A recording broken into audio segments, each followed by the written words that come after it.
पंचनामा न्यूज, सर्वसामान्य जनतेचा बुलंद आवाज।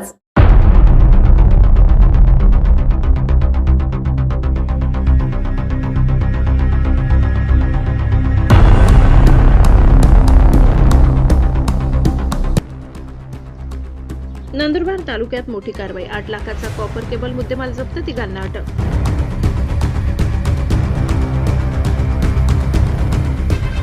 सुजलोन टॉवर केबल चोरीचा पर्दाफाश, नंदुरबार तालुका पोलिसांची धडक कारवाई।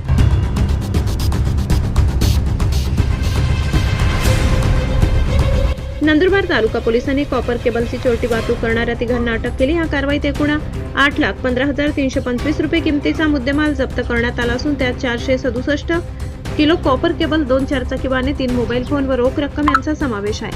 पोलीस ठाण्याचे प्रभारी अधिकारी दिनेश भदाणे यांना गोपनीय माहिती मिळाली की शनी मांडर ते काळमदेव मंदिर रोड परिसरात सुजलोन टॉवर मधील चोरीचा कॉपर केबलचा माल विक्रीसाठी आणला जाणार आहे।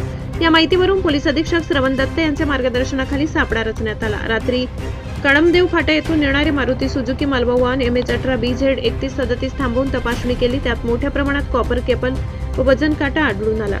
या प्रकरणात अटक करण्यात आलेले 3 आरोपी म्हणजे शकील लतीफ खाटिक वय 39 राहणार दोंडाईचा जिल्हा धुळे, युनुस शहा हमीद शाह फकीर वय 34 राहणार दोंडाईचा धुळे आणि मेहबूब लुकमान पिंजारी वय 39 राहणार दोंडाईचा धुळे। तपासादरम्यान काही वेळातच टाटा कंपनीचे वाहन MH04 FA 1852 घटनास्थळी आले। पोलिसांनी ते थांबवण्याचा प्रयत्न केला, चालकाने पळ काढण्याचा प्रयत्न केला। पोलिसांवर वाहन घालण्याचा व मिरची स्प्रेचा वापर करून अडथळा आणण्याचा प्रयत्न केला, मात्र पोलिसांनी शिथापीने त्याला ताब्यात घेतले।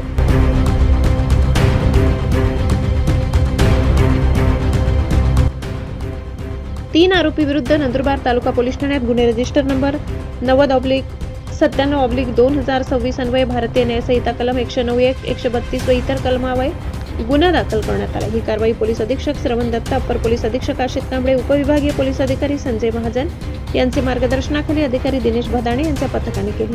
या कारवाईत परिसरात चोरीच्या घटनांना आळा बसण्यात मदत होणार असून अवैध माल वाहतुकी विरोधात पोलिसांची मोहीम आणखी तीव्र करण्यात येणार असल्याचे पोलिसांनी सांगितले।